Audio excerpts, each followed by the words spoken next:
Hey guys, welcome to the Perfectly Wasted podcast. I'm the host DullOxide. Today is episode 37 on Overwatch Competitive Season 5. You can find all my previous episodes on the Drinking Wisemen YouTube channel, along with my bi-weekly podcast, Brew the Truth, any of my day-to-day photos and cosplay photos on my Instagram at DullOxide. So today I want to talk a little bit about Overwatch again, and the reason that I want to talk about it today is because the new season just started recently, Season 5, and in the previous season, I found that after my placement matches, I wasn't really being ranked as high as I felt I should. Now, part of that is on me because part of that is probably due to the play that I have, but I felt like the ranking was still kind of off.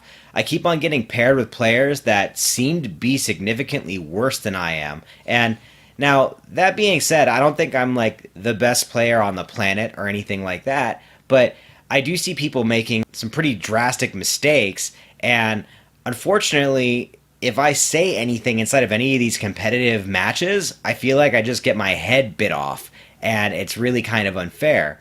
So, I did a little bit of digging, and what I ended up digging up here was that Blizzard actually places you around the same placement that you were at the previous season. Now, this kind of makes sense. You know, if you were in Season 1, then you were placed around where your hidden MMR from Quick Play was, and then in Season 2, you were placed kind of based off of your Season 1, and then in Season 3, they kind of mixed it up a little bit and changed a little bit how your placement ends up happening, but the end result is most people on either the high end of the spectrum or the low end of the spectrum kind of got either underplaced by a lot or overplaced by a lot. Now, if you're overplaced by a lot, then the rest of your team might be able to carry you. If you're underplaced by a lot, then you might end up inside of kind of like this crazy Overwatch hell, basically. It seems like it's this really unfair zone where people that are of a higher caliber get queued up with people that are of the caliber they're supposed to be, but maybe might not be as cooperative, let's say, as you want to be. So there's tons of videos out there on how to go and get your SR higher or to get your MMR higher and things like this. And most of them are going to be things that say like, you have to be at least sufficient with one character in every role, at least one, all right? And beyond that, you have to act like you're a leader inside of every single match that you're in. And in addition to these things, you have to make sure that you have that one character that you excel at, that you're at least above average in your current ranking with. Having done a few of these things, I found that last season, in Season 4, this didn't actually help much. And the reason it didn't help much is because when you start your placement matches, you are put into a queue with a bunch of people that were around your placement last season. There's only going to be, at a maximum, about an 800 SR difference from your previous season. And inside of your placement matches, the things that matter are going to be your wins, your medals, and how long you were on fire for. So if all of these things combined are going to get you like a maximum, which this is based off of only what I've heard and seen, a maximum of like an 800 point increase, then there's the possibility you might not even go up a rank in your new season rankings, okay? Now, there are exceptions to this kind of thing. Obviously, if you're duo queuing with somebody that was much higher than you in the previous season, then you're going to be queued based off of the collective for your party's SR. So if you go through and you queue with like a top 500, and you were in a bronze, you're probably going to get queued around platinum or diamond very easily. And at the point that you go through with that 3-player match and you continuously win, then your end placement is going to probably be pretty high.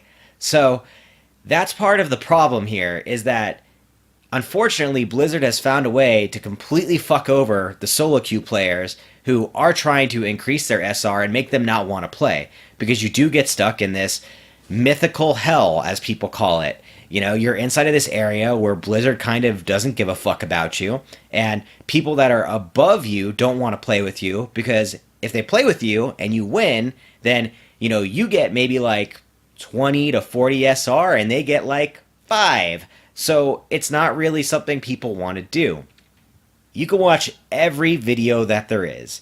You can watch all the videos that say that they're going to take you from, gold to plat or to top 500 or any of these things, and they're going to teach you all these little tricks like spamming your A and your D and strafing and making yourself a harder target to hit to make sure that you're always playing with like the same characters that you feel confident with and don't be pressured into changing unless there's an actual good reason to change and to be a leader.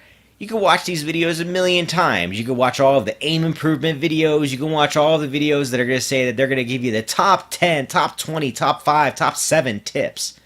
But the truth of the matter is that unless Blizzard takes a look at the way that placement matches are actually placing people, especially in solo queue, it's really not going to get any better.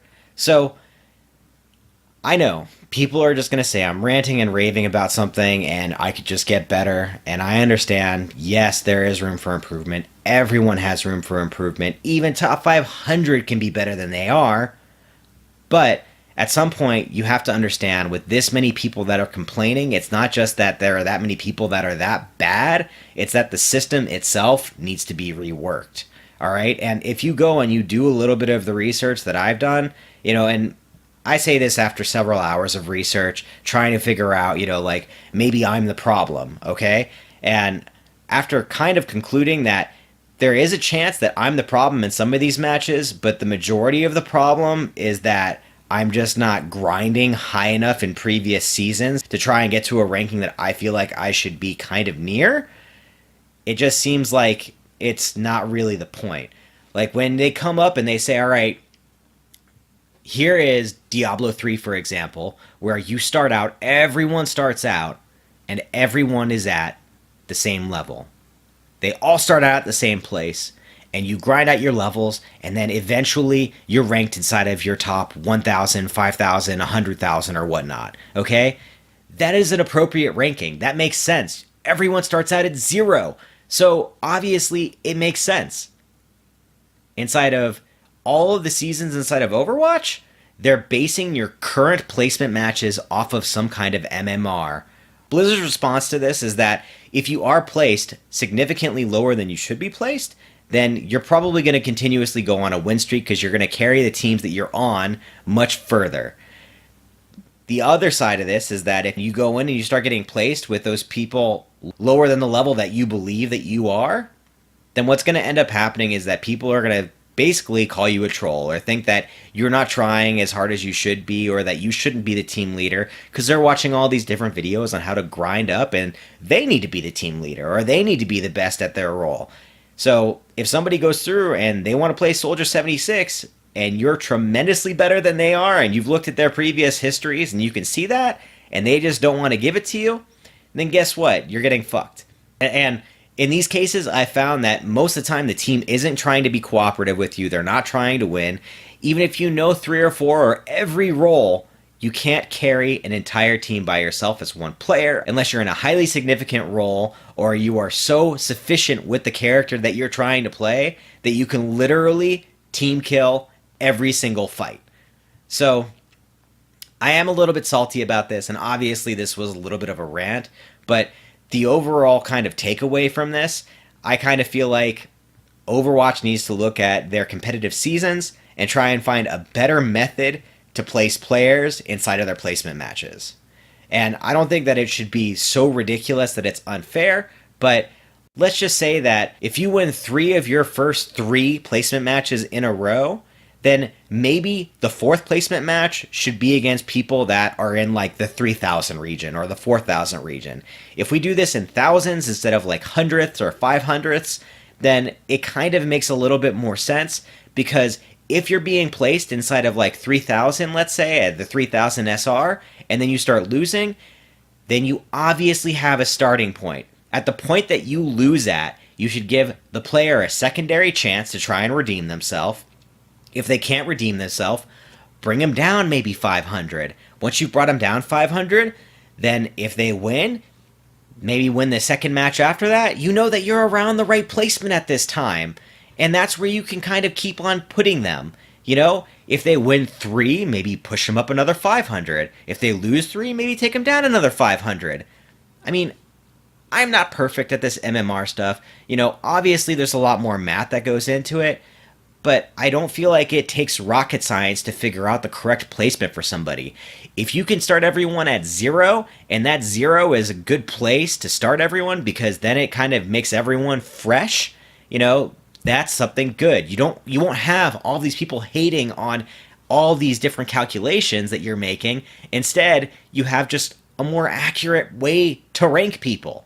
So that's the end of my rant, guys. I'm sorry if you got a little bit bored. I'm sorry if you don't agree with me. If you don't agree with me and you found different information that I'm relaying, please do share it. If I'm wrong, I'd love to know, because I really feel that I am not inside of the correct ranking for myself, and if there's something else to prove otherwise, then maybe this just isn't the game for me to play competitively.